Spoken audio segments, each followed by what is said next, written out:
Cinema, comedy ഉത്സവം, അളിയൻസ് എന്നിവയിലൂടെ ശ്രദ്ധേയമായ വേഷം ചെയ്ത കൊച്ചി ചെറായി ഹയർ സെക്കൻഡറി സ്കൂളിലെ വിദ്യാർത്ഥിനി മീതിക വെനീഷ് +2 പഠനം പൂർത്തിയാക്കുന്നതിനാൽ സ്കൂൾ മത്സരത്തിൽ വിട നൽകും. കഴിഞ്ഞ വർഷങ്ങളിൽ മിമിക്രി, മോഹിനിയാട്ടം എന്നിവയിൽ മീതികയ്ക്ക് എ ഗ്രേഡ് ലഭിച്ചിരുന്നു. 4ാം സംസ്ഥാന സ്കൂൾ കലോത്സവം തൃശൂരിലെ പ്രധാനപ്പെട്ട 25ലധികം വേദികളിൽ പുരോഗമിക്കുകയാണ്. പൊതുവെ ഈ മിമിക്രി വേദികൾ കാണുവാൻ ആൾക്കാർ വളരെയധികം കുറവാണെങ്കിലും ഇക്കുറി പവിഴമല്ലി എന്ന് പേരിട്ടിരിക്കുന്ന ടൗൺ ഹാള് പ്രേക്ഷകരെ കൊണ്ട് നിറഞ്ഞ് കവിയുകയാണ്. നമ്മളോടൊപ്പം ചേരുന്നത് ചെറായി സ്കൂളിലെ മീതികയാണ്. മീതികയ്ക്കിത് അവസാന അംഗമാണ്. കഴിഞ്ഞ വർഷം തിരുവനന്തപുരത്ത് നടന്ന സംസ്ഥാന സ്കൂൾ മേളയിൽ കഥകളിയിലും മിമിക്രിയിലും എ ഗ്രേഡ് നേടിയ മീതിക ഈ വർഷം +2 പഠിക്കുന്നതുകൊണ്ട് മിമിക്രി മത്സരത്തിൽ പെൺകുട്ടികളുടെ വിഭാഗത്തിലാണ് മത്സരിക്കുന്നത്. സംസ്ഥാനത്തെ 14 ആൺകുട്ടികളും 13 പെൺകുട്ടികളും മത്സരിക്കുന്ന ഇപ്പോൾ രാവിലെ തന്നെ ആൺകുട്ടികളുടെ മത്സരം കഴിഞ്ഞു. ഇനി ഉച്ചയ്ക്ക് ശേഷമാണ് പെൺകുട്ടികളുടെ മത്സരം നടത്തുന്നത്. അതിനിടയിലാണ് മീതിയെ കിട്ടി. മീതിയെക്കുറിച്ച് നമുക്ക് കൂടെ. മിമിക്രി എത്ര വർഷമായിട്ട് പ്രാക്ടീസ് ചെയ്യുന്നുണ്ട്? 3ാം ക്ലാസ് തൊട്ട്. ഏതൊക്കെ ആരായിരുന്നു പഠിപ്പിക്കാനുള്ള? ധനൂപ് സാർ. പുള്ളി എത്ര വയസ്സ്? ഇങ്ങനെ മിമിക്രി രംഗത്തുണ്ടോ? ഉണ്ട്. ആർട്ടിസ്റ്റാണ്. ഷോയൊക്കെ ചെയ്യാറുണ്ട്. മീതിയിലേക്ക് വരാം. ടീച്ചറെ, എങ്ങനെയാണ് മീതിക ഞങ്ങളുടെ സ്കൂളിലൊരു അസറ്റ് തന്നെയാണ്. കഥകളിയാണെങ്കിലും കേരള നടനാണെങ്കിലും ഇപ്രാവശ്യം ട്രൈബൽ ഡാൻസിലും മീതിക പങ്കെടുത്തിരുന്നു. അപ്പോൾ എല്ലാ ഇതുകൊണ്ടും മീതിക എല്ലാത്തിലും എന്താ പറയുക, കലോത്സവം എന്ന് പറഞ്ഞാൽ മീതികയുടെ ഷോ ആയിട്ടാണ് ഞങ്ങളുടെ സ്കൂളിൽ ഉണ്ടാവാറ്.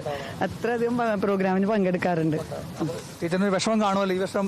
ഈ വർഷം കഴിഞ്ഞാൽ ഈ വർഷം കഴിഞ്ഞാൽ പിന്നെ മീതിക എന്തായാലും ഹയർ ലെവലിലേക്ക് എത്തട്ടെ. കഥകളിക്കാൾ ഇപ്പോഴും പ്രൊഫഷണലായിട്ട് തന്നെ കൊണ്ടുപോകാൻ ആൾക്ക് ഇഷ്ടമുള്ളതാണ് കഥകളി, കേരള നടനം, അങ്ങനെയുള്ളതൊക്കെ. അപ്പൊ അതുകൊണ്ട് മിമിക്രിയും എല്ലാം ഇനി ഉയരങ്ങളിലേക്ക് എത്തട്ടെ എന്ന് ഞങ്ങൾ ആശംസിക്കുകയാണ്.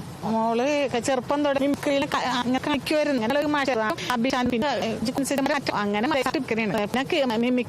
കഥകളി, കേരള ഭരതനാട്യം എല്ലാം അഭ്യസിച്ചിട്ടുണ്ട്. ഇത് കഥകളിക്കും മിമിക്രിക്കും ആകെ എനിക്കൊരാളുള്ളൂ. അതാണ് ഞാൻ പുറത്തുനിന്ന് എല്ലാത്തിനും കൊണ്ടുപോകണം. മിമിക്രിയുടെ പിന്നെ മറ്റേ സെലിബ്രിറ്റി അതിലെന്തെങ്കിലും അഭിനയിക്കും? 5ാം ക്ലാസ്സിൽ അഭിനയിച്ചിട്ടുണ്ട്. ബാലേകൻ, പിന്നെ കുറെ ഫിലിമിൽ അഭിനയിച്ചിട്ടുണ്ട്. എന്ന് പറഞ്ഞിട്ട് ഇറങ്ങുന്നുണ്ട്. അതിലൊരു നായികന്മാരുടെ ആളായിട്ടാണ്. മാർച്ച് ബയോമാക്സ് ആണ് എടുത്തേക്കുന്നത്. മാറ്റിയേക്കുന്ന ഷൂട്ട്. പിന്നെ അടുത്ത മാസം അളിയൻസ് അതിൽ ആക്ട് ചെയ്യാൻ പോവുകയാണ്. മഞ്ജു പത്രോസ് വിളിച്ചിട്ടുണ്ടായിരുന്നു വരാൻ പറഞ്ഞോണ്ട്. അപ്പൊ അടുത്ത ആഴ്ച പോവും.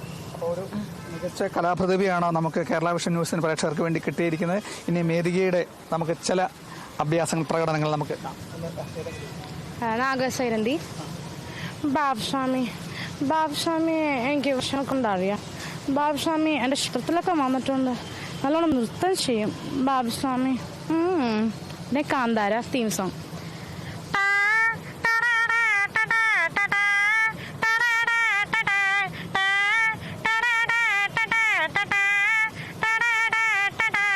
പിന്നെ പിള്ളേർക്കൊക്കെ ഇഷ്ടമുള്ള ഡോറ ബുജി. കാട് പാലം ഡോറയുടെ വീട്, കാട് പാലം ഡോറയുടെ വീട്, കുറുനരി മോസിക്കരുത്, കുറുനരി മോസിക്കരുത്, കുറുനരി മോസിക്കേ ചെയ്യരുത്. പിന്നെ ഒരു ബീറ്റ് ബോക്സ്. ജുംപ് ജുംപ് ജുംപ് ജുംപ് ജുംപ് ജുംപ് ജുംപ് ജുംപ് ജുംപ് ജുംപ് ജുംപ്. അങ്ങനെ വ്യത്യസ്തമായിട്ടുള്ള ഇനങ്ങൾ അവതരിപ്പിച്ചുകൊണ്ടാണ് ഈ വിടവാങ്ങുന്ന ഈ സെക്കൻഡ് ഇയറിലും എ ഗ്രേഡ് തന്നെ വാങ്ങിച്ചുകൊണ്ട് ചെറായി സ്കൂളിന്റെ അഭിമാനമായി മീതിക മാറട്ടെ എന്ന് ആശംസിക്കുന്നു. കേരള വിഷൻ ന്യൂസിനു വേണ്ടി ക്യാമറാമാൻ പ്രദീപ് അങ്ങാടിക്കലിനൊപ്പം പ്രസാദം ജെ, തൃശൂർ.